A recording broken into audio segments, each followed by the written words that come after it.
Before we get into today's episode, I wanted to quickly tell you about something that's genuinely helped me grow my business over the past year, and that's the Vivid Business Club. This time last year, I was feeling a bit stuck. I didn't have much of a plan, and I was definitely second guessing a lot of what I was doing. I joined the Vivid Business Club last summer, and honestly, it's one of the most supportive, practical, and encouraging communities I've ever been part of, and believe me, I have tried a few. If you're anything like I was, you might be overthinking every decision, struggling to show up consistently, or just feeling like you're doing it all alone. And that's exactly what the Vivid Business Club is designed to change. Inside, you'll find high energy support and simple strategic guidance to help you get clear on what grows your business, build confidence to show up in ways that actually work for you, create a plan you can stick to, and feel supported every step of the way. It's not just another membership, it's a space to actually get things done with people who totally get it. If you're curious, I'd love for you to take a look and see if it could be a good fit for you. You can find all the details via the link in the show notes. I don't recommend anything on this podcast I don't truly believe in, and this is something that really has made a difference. Now, let's get on with today's episode. Welcome to the Bring Your Product Idea to Life podcast. This is the podcast for you if you're getting started selling products or if you'd like to create your own product to sell.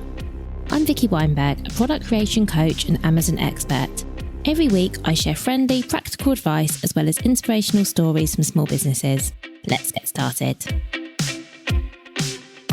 Hi, today on the podcast, I'm speaking with Louise Cox. Louise helps product-based businesses get featured in the press so they can get seen and sell more.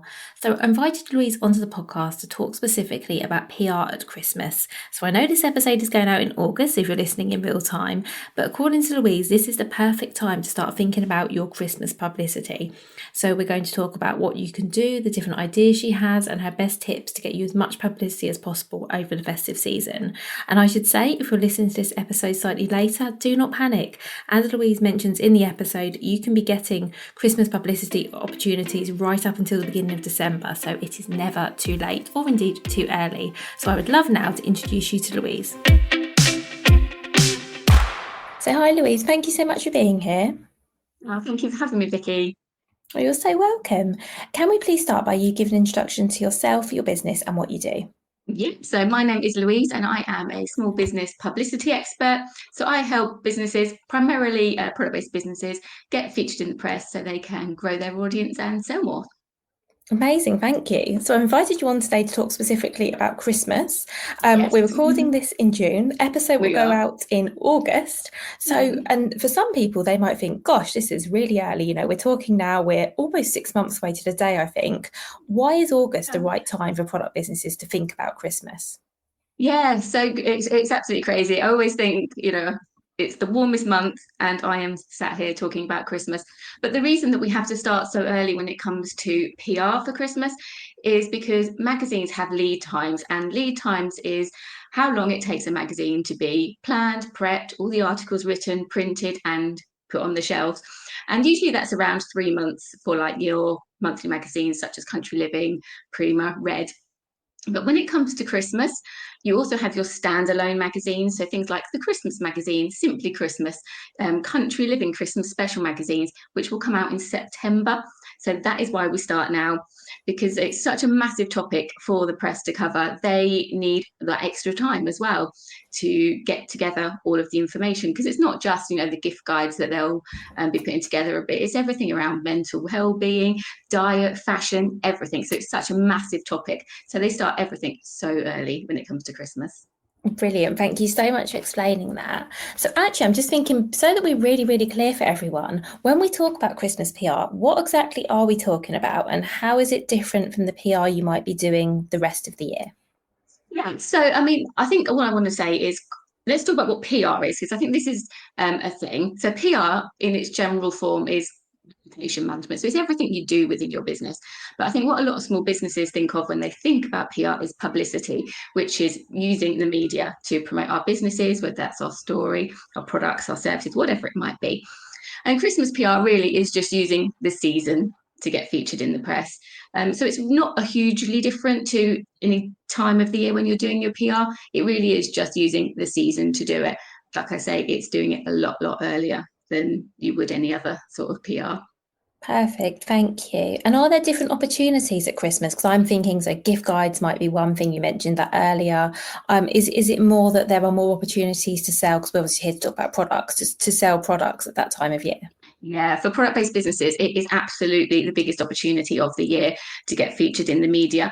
Like you say, there are the gift guides, and that's the main one really, your product gift guides, and they feature in nearly every magazine out there. And it's the biggest opportunity because if you're maybe a soap business and your main target audience is female magazines, this is an opportunity for you to get featured in the men's magazines because they're doing gift guides for her. And that's why it's a bigger opportunity for you, because there's so many more doors that open. But there are other sort of articles that you might want to get featured in. It could be something, about how you started your business. It could be, giving expert comment on your business. It could be top tips on how to survive Christmas with the mother-in-law, all that sort of thing. But for me, product gift guides, if you're a product-based business, gift guides are the place to try and get your business featured. Amazing, thank you. And I would love to talk a little bit more about gift guides because I'm sure there will be plenty of people who hadn't even considered them as an option. So what kind of products, first of all, are a good fit for gift guides? So the first thing is when people come to me to do their Christmas PR, they go, I don't have my Christmas products ready. And I'm like, that's absolutely fine, because the gift guides don't really feature Christmas themed products. They feature products that are giftable. So that is the one thing to bear in mind. They like giftable products, things that are colourful, that are really going to pop on their pages. So when you're thinking about your products to pitch, think of the ones that are giftable. And I think that is the main tips that I can give with the gift guides. So they are really looking for, say, giftable products, but also ones that are value for money, especially in this economic climate. You'll see a lot of gift guides asking for things like under £30, under £10. So it's just really thinking about what products you have within your range and which ones would fit within different publications.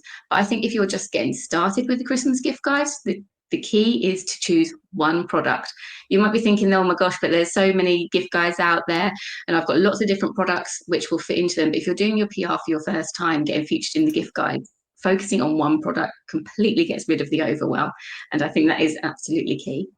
That's a really great tip, thank you. So let's say you've identified your product, the one you really want to push for this Christmas season. What do we do next? How would someone go about finding opportunities for gift guides and deciding whether their product's a good fit? So the thing you want to do is do your research. What magazines does your product fit? So think about the readership of the magazines, and then you can contact the magazine, whether that's going through the editorial assistant and just asking who's putting the gift guide together this year, and hopefully they will give you the email address. That's what I do. I go around and I call them all up. I email my contacts to see who I can get, and then they give me the leads that way. And that's exactly what you can do too. It's not rocket science. It's just having the confidence to say, hey, can you help me here and point me in the right direction?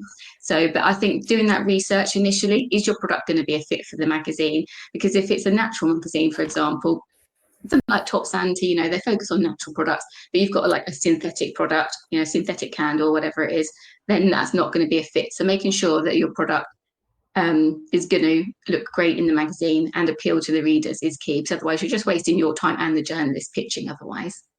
That makes sense. So I guess you're thinking about who's going to be buying the product and what type of magazine would they read. Yeah, exactly. Well, that's brilliant. And in terms of pitching to a journalist or an editor, what are they looking for when they're selecting products? Because I assume that from August onwards, they are going to be inundated. And obviously, some of these gift guides are bigger than others, but sometimes it might just be half a page. How can we stand out? I think it's giving them all the information they want. So when you're contacting somebody for a Christmas gift guide, and if you know that they're looking for gifts for her under £30, that's what you pitch. And I think this is the biggest mistake, because product-based businesses sometimes think, oh, well, I want to get my product featured in the press, but I don't have anything that fits in that category. And I'm just going to send my gift for him that's over £50. And instantly that's a delete. So making sure that you are sending exactly what the journalist asks for is absolutely key. And don't worry if you don't fit the first gift guide that you come across, there will be lots of other opportunities. But yeah, give them the right information. So they are going to want things like the price, they are going to want the stockist details, and they are going to want an image. And the image is key. It's really make or break when it comes to whether you get featured, because like, you look through the magazines, they have got those clear images. They're on a background, they're not on a background, sorry, exactly like the images you would use on Amazon, white backgrounds. And like I say, colourful and giftable. If you have a look through any gift guides from last year, you can use something like Readly to do that. You will see that all of the products are usually really colourful and not Christmas themed. I know I said that once, but it's, people get in a twist about that. They do not have to be Christmas themed. That's brilliant, thank you. And should we just be sending like one product photo or more than that? What's good and what's just overkill? Yeah, so when I do it, I would send one product. If you like I say, if you're doing your PR for the first time, send one product. If you want to send a maximum of 3, fine, send 3. But it's that overwhelmed thing for you and the journalist sometimes. Because I always say, that thing when you go into a restaurant and the menu is massive and you sit there for ages thinking, oh God, I don't know what to have. And in the end, you just plump for anything. That's what the journalist is going to be like. You don't want to overwhelm them. So, 1 to 3 products maximum. And I would just send the best product image you have of each product. So make sure that is where everything's sort of straight on. You're not photographing it from the top, the bottom. It's no funny angles. It's really clear. And that I think is really going to help you stand out. And like I say, images make or break when it comes to your PR. You can have the best product, but if your image is like, blurry, doesn't, on a background, with little props next to it, it's not going to work. It has to be just like your Amazon ones, absolutely spot on. Perfect. And actually, thank you for saying just like the Amazon ones. I think that'll be really helpful because I know lots of people are on Amazon. They'll know exactly what you mean by that. So thank you. I think that's made it really clear. And do we need to be sending like a blurb or text about our products, or again, is that too much? Yeah. You can send a text, a blurb about your products, and I would just send the description you have of your products on your website or on Amazon. Don't overthink this, because generally when the Christmas gift guides come out, all it is the image of your product, the price, and the stockist. That is really all that's going to feature. So when the journalist opens up your email, that's why your image has to be, I want on my page, because when it goes in the gift guide, really that's all it is: the picture, the price, and the stockist. And just a few tips on the stockist details.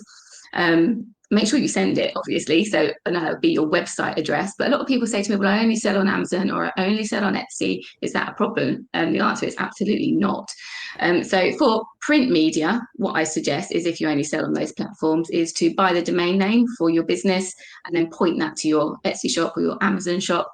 Just because if you get featured in a print magazine and they put Amazon as the stockist, the likelihood is the reader will never find you on Amazon.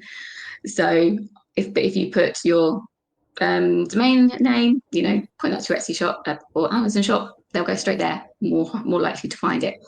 But when it comes to digital PR, so that's getting featured on the likes maybe of Glamour magazine or Closer or Hello magazine online, they will prefer your Etsy link or your Amazon link because they do affiliate marketing. So it's going to give you more of a chance to get featured in the press online. Oh, that's interesting. Yeah, the way the PR is definitely changing, especially online over the years. It used to be that, we'll just feature the website, but now they obviously try to make money from their online press. And one of the ways is being an affiliate for Amazon or Etsy or on the high street or whatever it might be. That's really good. Oh, that's a really great tip. I've never heard that one before. Thank you. That's brilliant. Okay, so as I say, this episode is out in August. How soon should business owners be sending their pitches? Do we need to be doing it right now? Is it different whether you're targeting print and online? Yeah, so really you want to start now. I've already got some Christmas gift guide leads, and they close on Friday, so that's the end of June, which is crazy.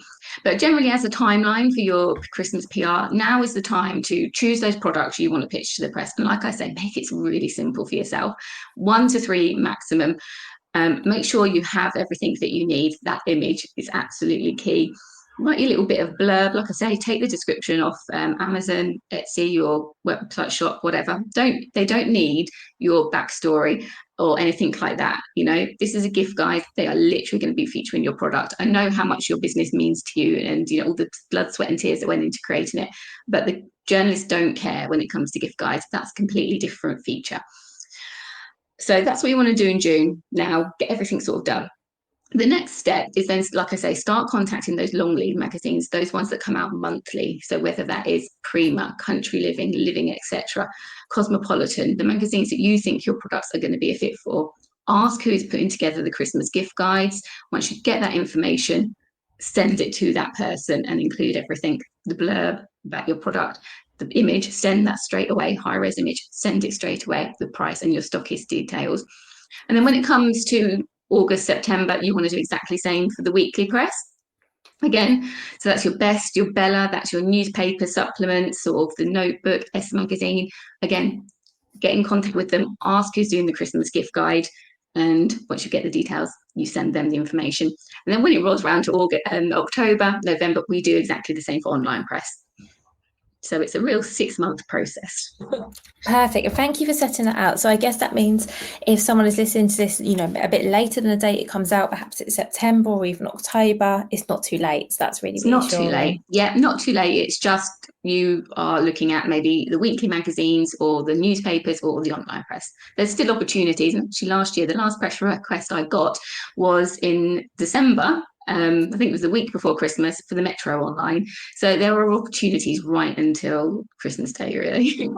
That's really reassuring, because I was thinking, gosh, we're recording this in June. I hope by first week of September we're not too late. So that's really good. And if you are selling on, Amazon and you're part of the Prime scheme, that gives you opportunities because you can go for all the last minute gift guides as well. So yeah, lots of opportunities. Brilliant, thank you.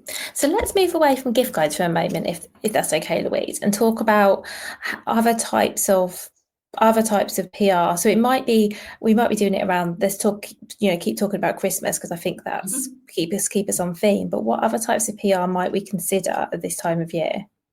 So there can be something around your business, sort of why you started your business, especially if you're a Christmassy sort of business and maybe you run, I don't know, you do wreaths or something for the door, or you do baubles or something that's Christmassy that you can say to the journalist, I started my business and there's a really nice tie-in with Christmas. It will always be really nice. So magazines like Country Living often do things like this, and Women and Home magazine. There's also, like I say, the top tips. So if you are a candle brand, maybe you can talk about how to bring the Christmas fragrances into your home. There's also things like the expert comment as well. So you can talk about how your products can help at Christmas. There are so many different opportunities, and I think it is just thinking outside of the box. It can even be about you as a person when it comes to these sort of things, if you want to share that, because a lot of the time, if you've got a Christmas story, I think one of the magazines put out a request this week asking for what was your best Christmas ever, and often they'll just give your business a little mention in there, and it doesn't necessarily have to be super related to your business and Christmas. It can be, you were away on holiday or something, but they'll give you your business as tag. So it's worth looking out for different opportunities.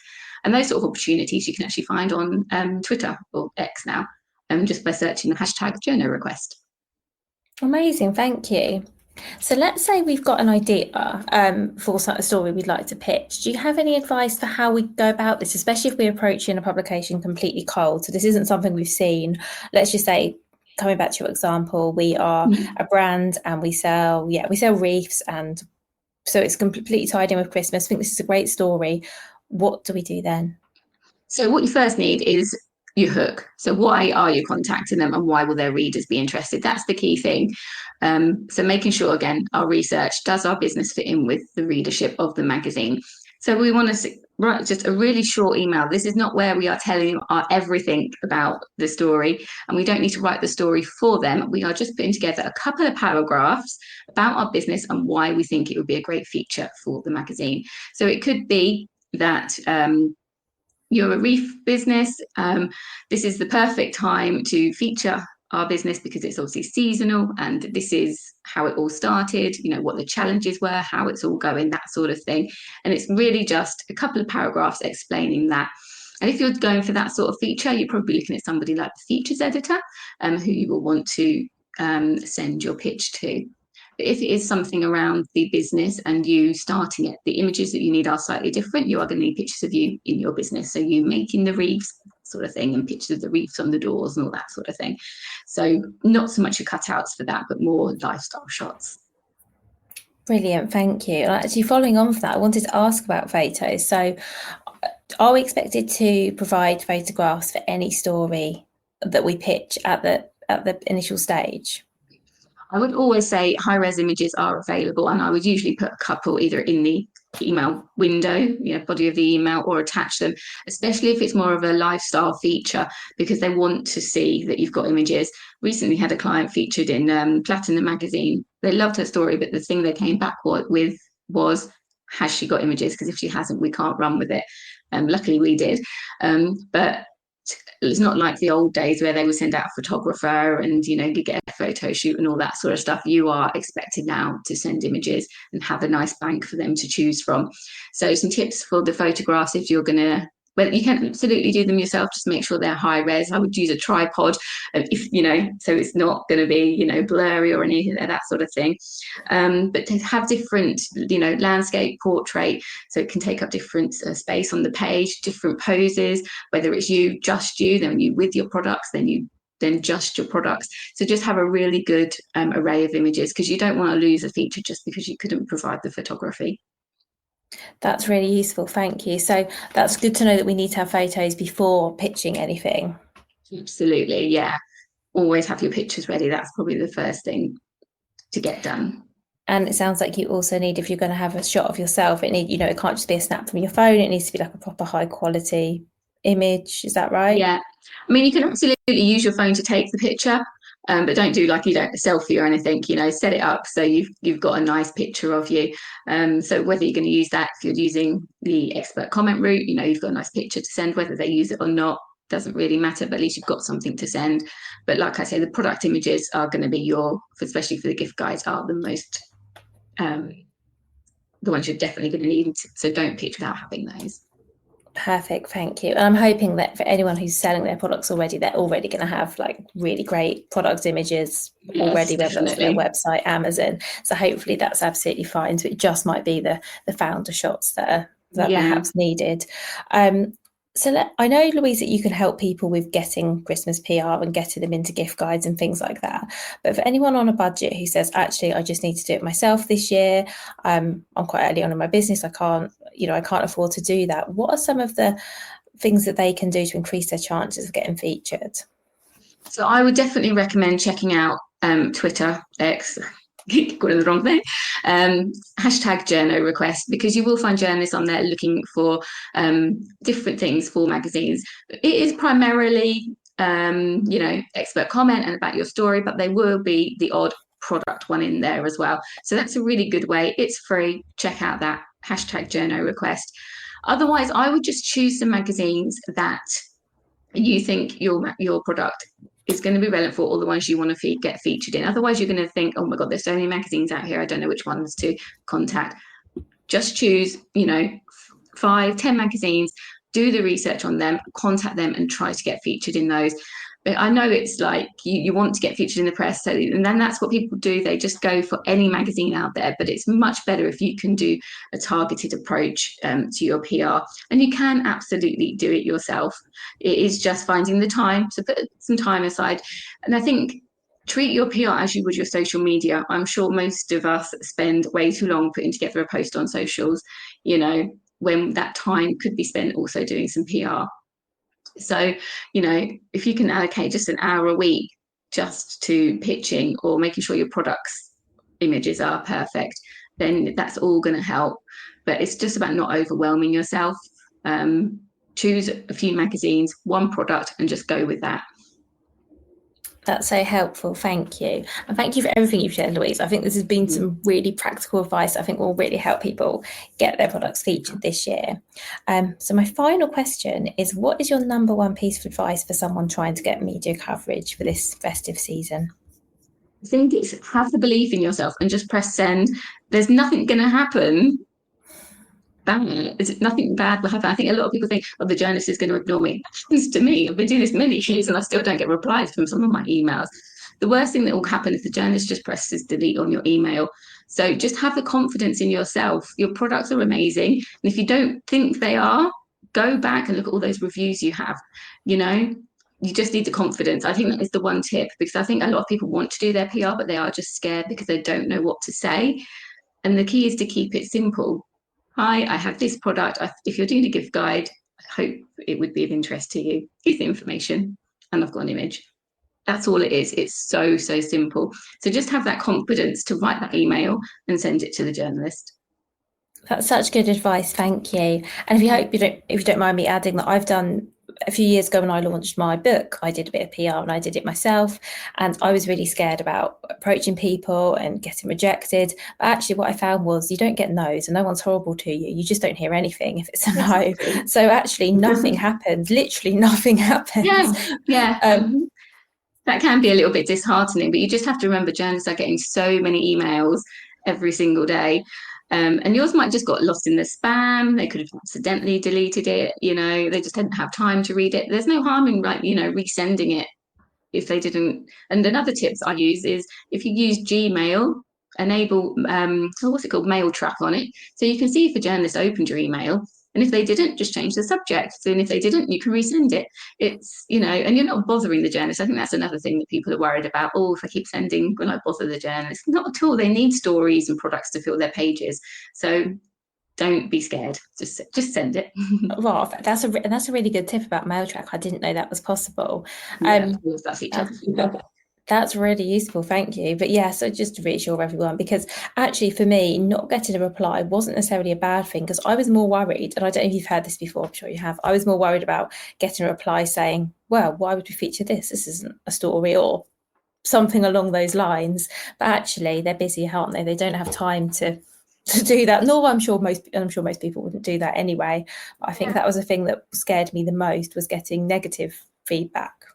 Yeah, definitely. Like I say, and like you said, that nothing happens. They just do not reply, and that is absolutely normal. And especially with gift guides, if you've seen a request out there, and they've said we're looking for gifts for her under £20, and you have sent everything that journalist needs, including the high-res image, they have no reason to contact you because you have done the perfect job. Sent them a gift for under 20 quid. You've sent the image, the price, the stockist details. They don't need anything from you. So if it's good to go, it's good to go. You might just open the magazine, 3 months later, and there is your product. That happens so much. So even though you don't get a reply, it doesn't mean it's a no. Maybe you've been featured, and journalists don't always tell you either. So it'd be just a nice surprise at Christmas. That's something that actually happened to me as well. I did get featured somewhere that I had absolutely no idea about. So yeah, I think that's really good advice. I just want to put anyone's mind at rest who's feeling really scared, because I know that when I had a product to sell, I was absolutely terrified about pitching it to journalists.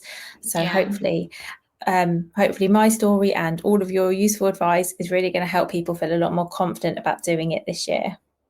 Yeah, I hope so, because like I say, it is the biggest opportunity, and there's nothing better than seeing your product in the press. I mean, it is a massive ego boost, and and it also the benefits that it brings to your business. Like traffic is obviously the number one thing it brings. So if you have got like email list on your website, or you're capturing data, you can nurture that person that comes to your website, because unfortunately not everybody that sees you in a magazine is going to purchase your product.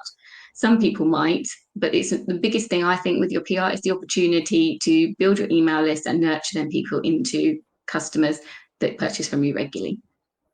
And I also think it's really nice on your website to be able to say you've been featured in Grazia or Red Magazine or Home, wherever it is. I also think that's brilliant to be able to say, okay, my products have been featured here, because that gives you a little bit more social proof, particularly if you haven't had as many reviews as you might like, because they're so hard to get at the moment. It'll just be a nice little boost as well.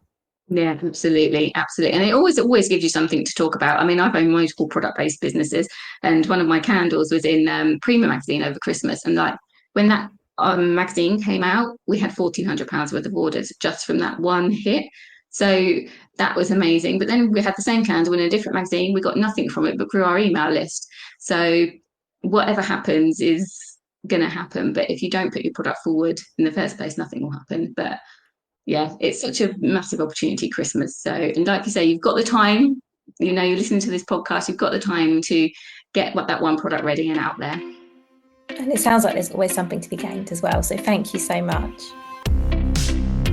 Thank you so much for listening right to the end of this episode. Do remember that you can get the full back catalogue and lots of free resources on my website, vickyweinberg.com. Please do remember to rate and review this episode if you've enjoyed it, and also share it with a friend who you think might find it useful. Thank you again, and see you next week.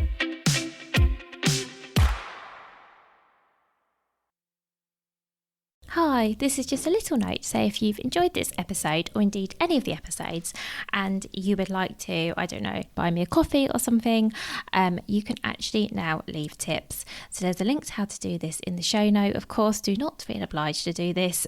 This is a free podcast. This will always be a free podcast. But as I say, if you want to buy me a coffee, you can do that via the link in the show notes.